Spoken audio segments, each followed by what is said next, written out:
à Dieu. Alléluia. Bonjour à tous ou bonsoir à tous selon que vous me recevez dans vos maisons. Que le Seigneur vous bénisse et que sa grâce repose sur vous. Nous voulons en ce jour, par la grâce de Dieu, aborder un enseignement extrêmement important. De quoi s'agit-il? Nous voulons parler de la prière stratégique. De la prière stratégique ou des prières stratégiques. Alors, dans ce développement, dans cet enseignement, nous aurons à aborder deux aspects. Premièrement, l'aspect de la prière de la foi. Et ensuite, en deuxième point, nous aurons à aborder l'aspect des prières nocturnes. Prières nocturnes puissantes. Nous parlerons de ces deux choses essentiellement dans ce grand thème de la prière ou des prières stratégiques. Alors, je voudrais donner quelques définitions en ce qui concerne le mot stratégie ou stratégique. Alors, la stratégie ou les stratégies, les prières stratégiques sont les prières les plus efficaces dans le combat spirituel et dans la vie du chrétien. Ce sont les prières les plus efficaces dans le combat spirituel et dans la vie du chrétien. Il faut le savoir déjà d'entrée de jeu. Je voudrais aussi dire qu'en ce qui concerne le mot stratégique, quand on le cherche dans le dictionnaire, il renvoie au fait d'être lié ou d'être relatif à la stratégie. Tout ce qui est stratégique est lié ou est relatif à la stratégie. Qui parle aussi de stratégie, puis parle en général de guerre ou de combat ou de conflit. Et c'est souvent en terrain, dans le domaine de la guerre, dans le domaine des conflits, dans le domaine de la bataille, qu'on parle de stratégie ou de plan. Alors, qu'est-ce que la stratégie? La stratégie, c'est l'art de combiner ou de coordonner intelligemment ou sagement diverses actions pour atteindre un but. Je reprends. La stratégie, c'est l'art de combiner ou de coordonner intelligemment ou sagement diverses actions pour atteindre un but. C'est un art, la stratégie. Alors, la stratégie aussi renvoie à des synonymes tels que le plan, méthode, approche, technique, manœuvre, tactique, intelligence, sagesse, opération efficace pour vaincre et atteindre la cible afin de réussir et non échouer. Je reprends. La stratégie renvoie à l'idée de plan, méthode, approche, technique, manœuvre, tactique, intelligence, sagesse, opération efficace pour vaincre et atteindre la cible afin de réussir et non échouer. Alors, j'aimerais aussi dire que le mot stratégie, c'est une expression militaire, c'est-à-dire qui consiste à coordonner et organiser toutes les forces d'un pays engagé dans un conflit.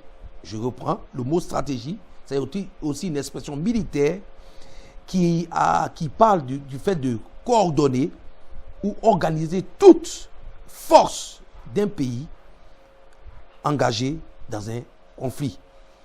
Voici un peu pour les questions de définition, le mot stratégie, les mots stratégie, stratégique, ainsi de suite. Donc, nous parlerons de quoi?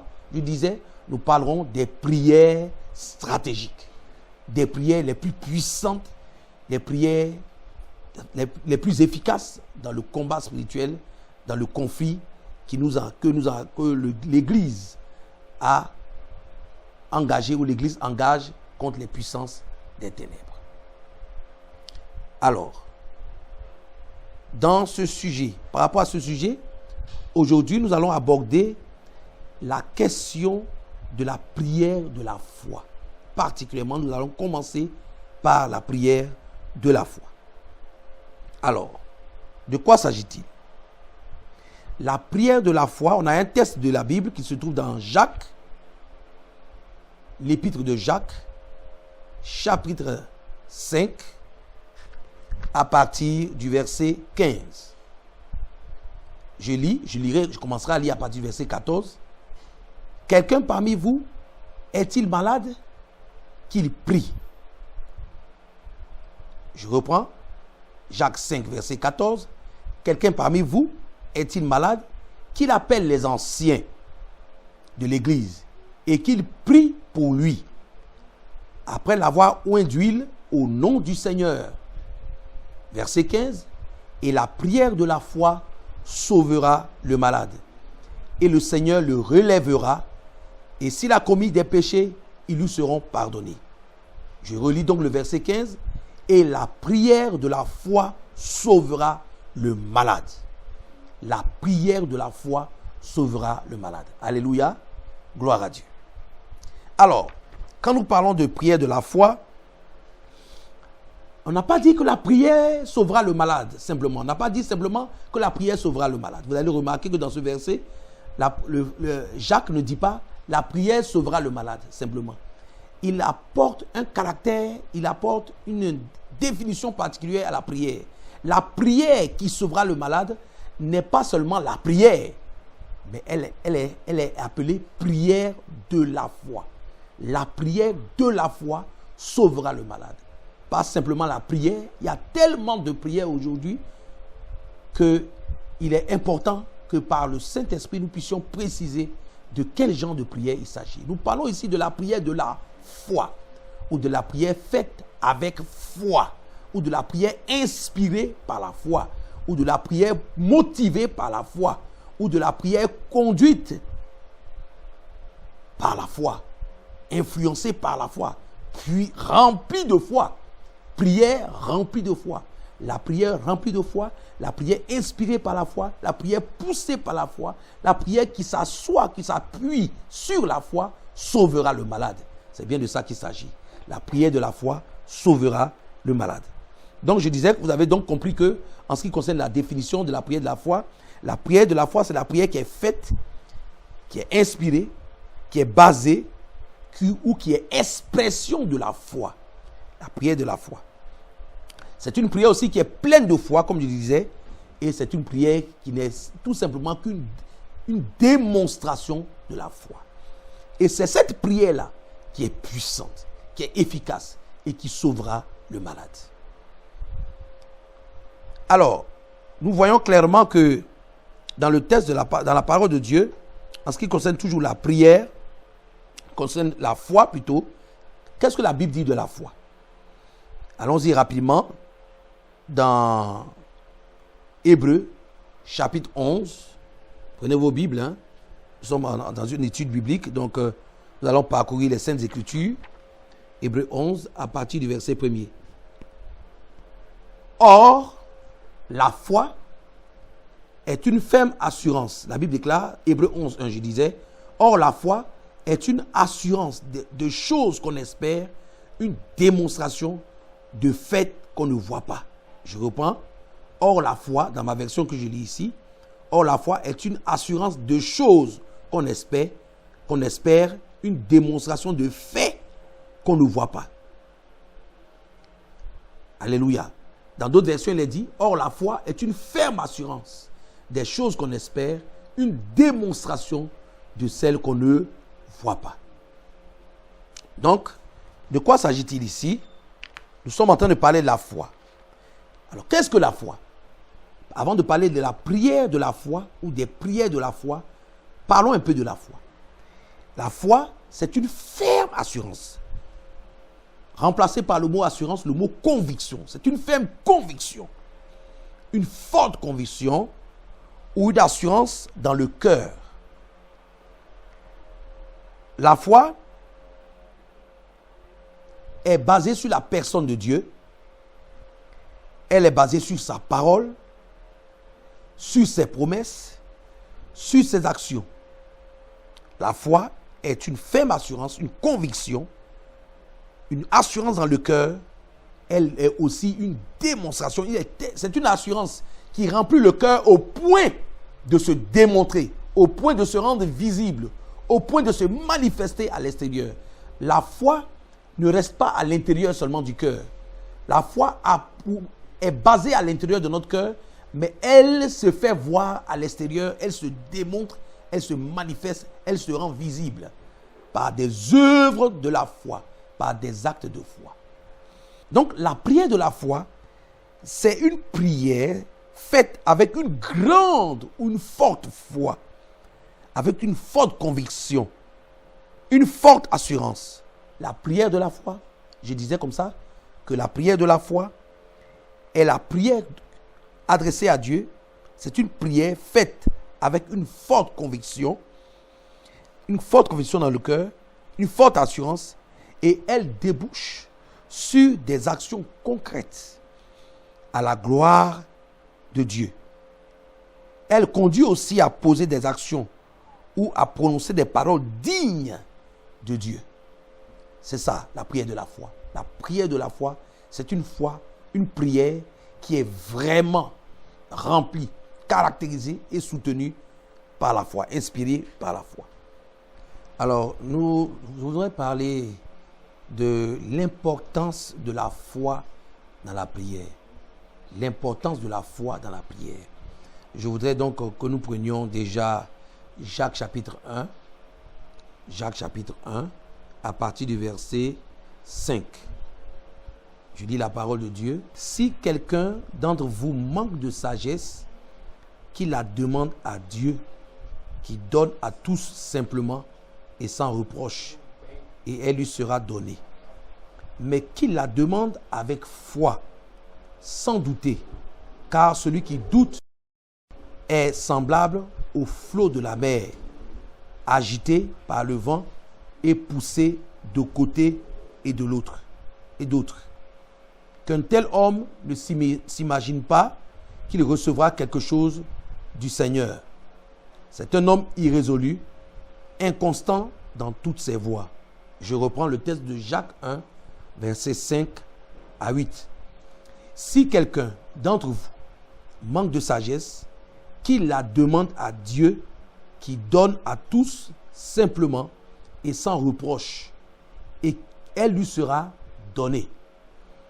Mais qu'il la demande avec foi, sans douter, car celui qui doute est semblable au flot de la mer, agité par le vent et poussé de côté et d'autre.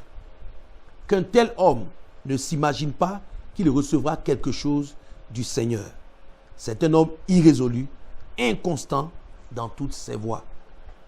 Alors, quand nous lisons ce texte de l'épître de Jacques,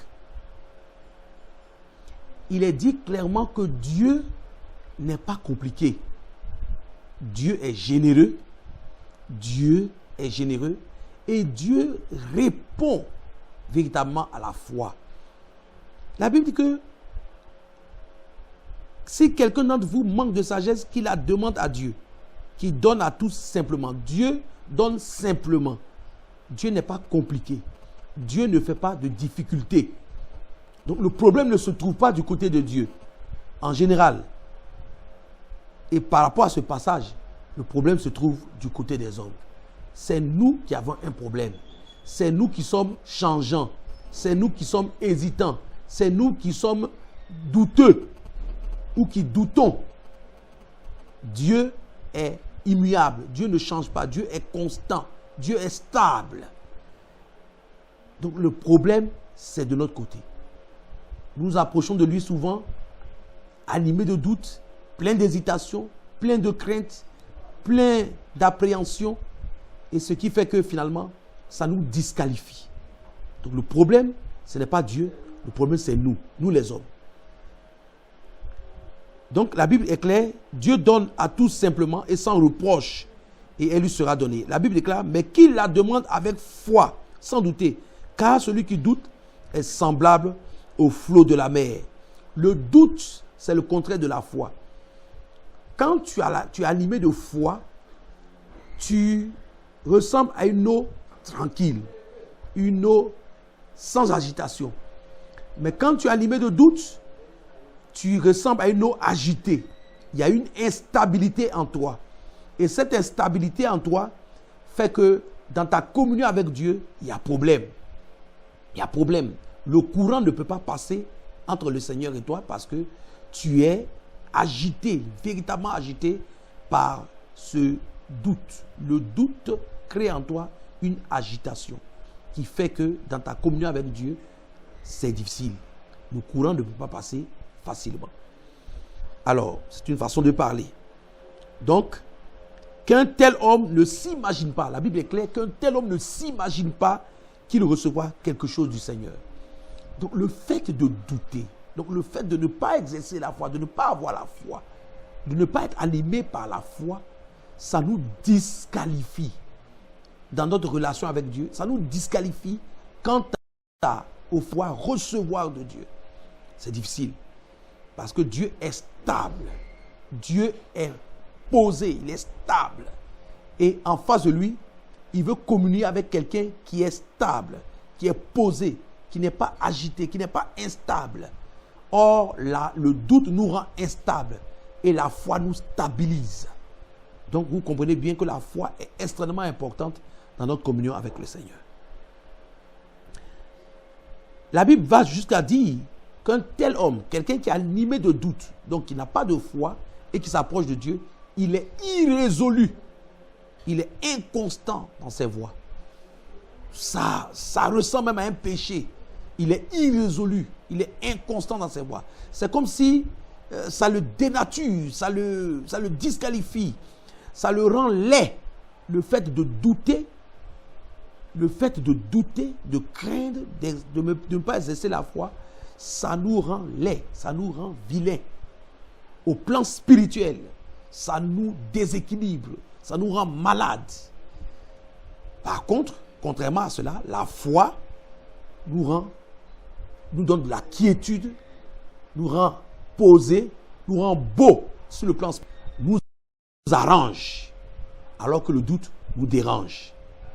Alors, allons-y maintenant dans Jacques chapitre 5, à partir du verset 14. Quelqu'un parmi vous est-il malade, qu'il appelle les anciens de l'Église et que les anciens prient pour lui en loyant d'huile au nom du Seigneur. La prière de la foi sauvera le malade et le Seigneur le relèvera. Et s'il a commis des péchés, il lui sera pardonné. La Bible est claire. Quelqu'un parmi vous est-il malade, qu'il appelle les anciens et que les anciens prient pour lui en l'oint d'huile au nom du Seigneur. La prière de la foi sauvera le malade. La prière de la foi, ou la prière faite avec foi, la prière basée sur la foi, la prière inspirée par la foi, la prière remplie de foi sauvera le malade. Et le Seigneur le relèvera. Alors, ce qui me frappe, c'est que la prière de la foi obtient des résultats avec Dieu. La prière de la foi capte les bénédictions de Dieu, reçoit les bénédictions de Dieu. La prière de la foi, non seulement est exaucée, le malade est guéri, mais la prière de la foi permet même au malade d'être pardonné. Et le Seigneur le relèvera. Et s'il a commis des péchés, il lui sera pardonné. La foi dans la prière permet à la prière d'être exaucée, mais la foi dans la prière fait mieux que ça. Elle obtient le pardon de Dieu. La foi dans la prière est tellement approuvée de Dieu qu'elle facilite la communion avec Dieu, qu'elle permet l'exaucement à la prière, mais qu'elle va plus loin. Elle obtient la faveur de Dieu, elle obtient le pardon de Dieu. Le pardon de Dieu. Et cela est confirmé par un autre passage de la parole de Dieu qu'on voit dans Matthieu chapitre 9. Matthieu 9, un passage très important des Écritures. Matthieu 9, à partir du verset 1er.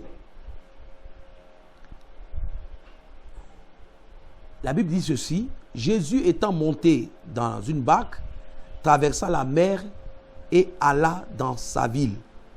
Au verset 2, et voici, on lui amena un paralytique couché sur un lit. Jésus, voyant leur foi, dit au paralytique: prends courage, mon enfant, tes péchés te sont pardonnés.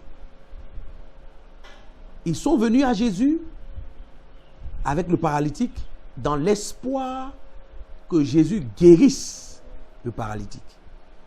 Mais parce que Jésus a vu leur foi, la Bible dit que le Seigneur Jésus n'a pas fait que guérir le paralytique.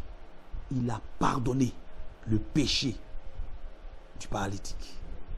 Jésus, voyant leur foi, dit au paralytique, prends courage mon enfant, tes péchés te sont pardonnés.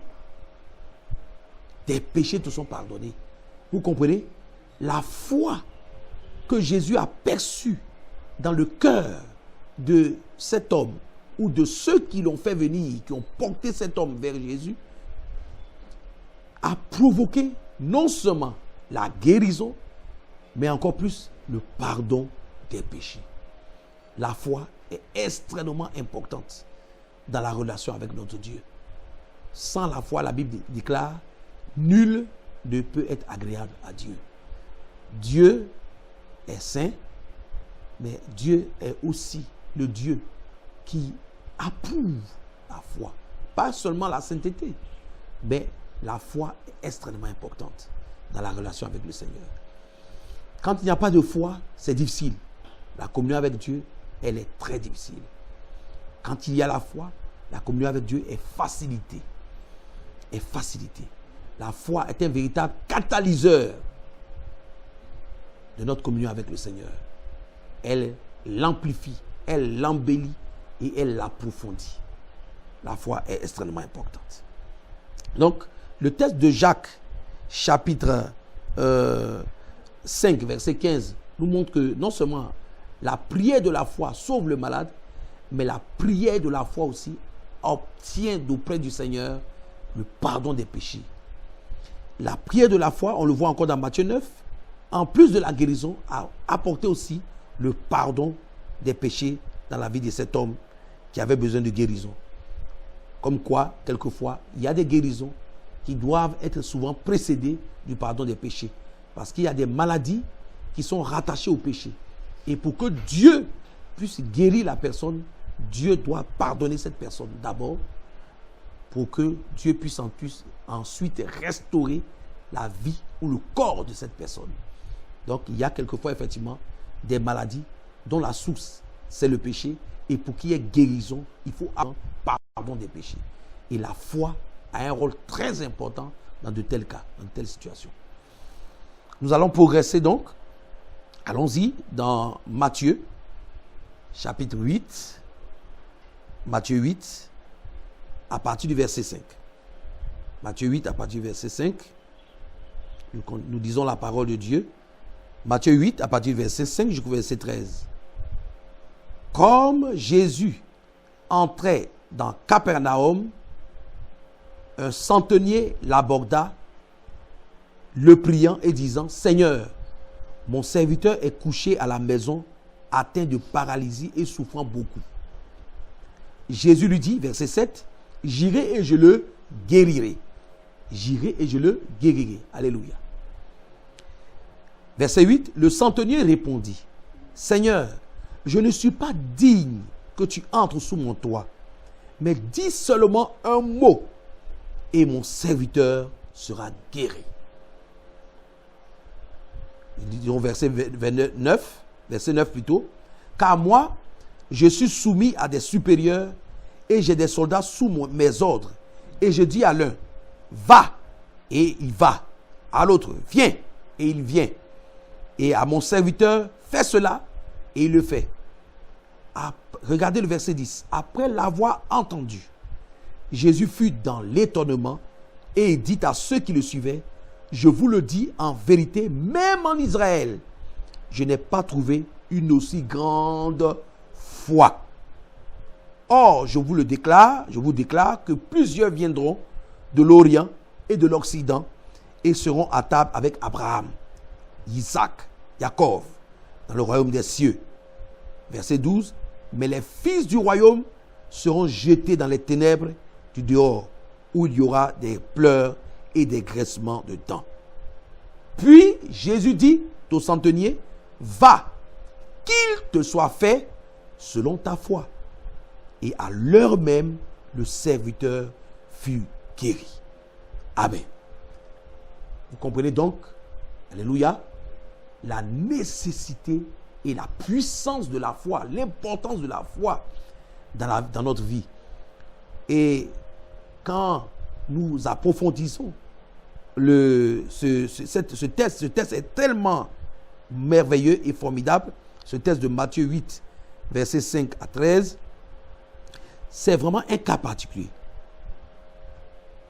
Cet homme est venu à Jésus, il a dit, « Seigneur, mon serviteur est couché à la maison, il est atteint de paralysie et il souffre beaucoup. » Le Seigneur Jésus, plein de foi, animé de foi, dit à cet homme, « J'irai et je le guérirai. » Sans aucun doute, sans aucune hésitation. Il dit à cet homme, « J'irai et je le guérirai. » Le centenier répondit, « Seigneur, vous voyez donc que le Seigneur l'opère dans la foi. Il agit avec foi.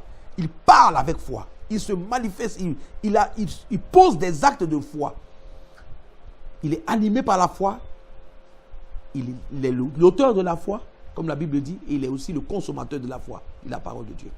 Donc, il dit, j'irai et je le guérirai, avec certitude. Et le centenier de répondre, Seigneur, je ne suis pas digne que tu entres sous mon toit. Mais dis seulement un mot de là où tu es, et mon serviteur sera guéri. Vous croyez donc que la foi est extraordinaire. La foi a élevé cet homme à une dimension qui lui permet de communiquer et de communier avec un Dieu de foi.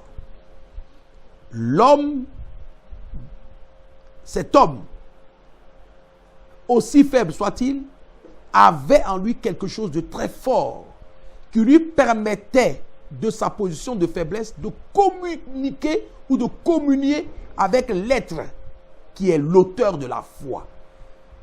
La foi l'a élevé. La foi lui a permis d'être au même stade, j'ai failli dire, dans la même longueur d'onde que le Seigneur. Ce qui fait qu'il y avait communion, il y avait communication entre le Seigneur et lui. Il dit, Seigneur, je ne suis pas digne que tu entres sous mon toit. Ça veut dire quoi? Ça veut dire qu'il voit la grandeur du Seigneur. Il voit la suprématie du Seigneur, la puissance du Seigneur.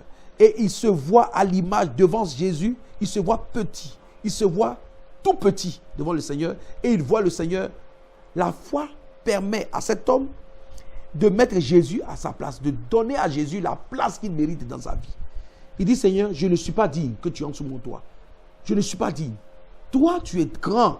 Toi, tu es le Seigneur. Toi, tu es Dieu. Toi, tu es haut placé. Et moi, je suis si faible. La foi lui donne la juste mesure des choses. C'est la foi en réalité qui lui permet d'avoir ce regard sur le Seigneur Jésus. Il ne se voit pas comme méritant. Il se voit comme dépendant de la grâce de Dieu. Et ça, c'est l'œuvre de la foi. Et il voit le Seigneur comme étant en haut. La foi donne au Seigneur la position que le Seigneur devrait avoir dans notre vie. Que Dieu soit béni. Au nom de Jésus. Puissance de la foi. Amen.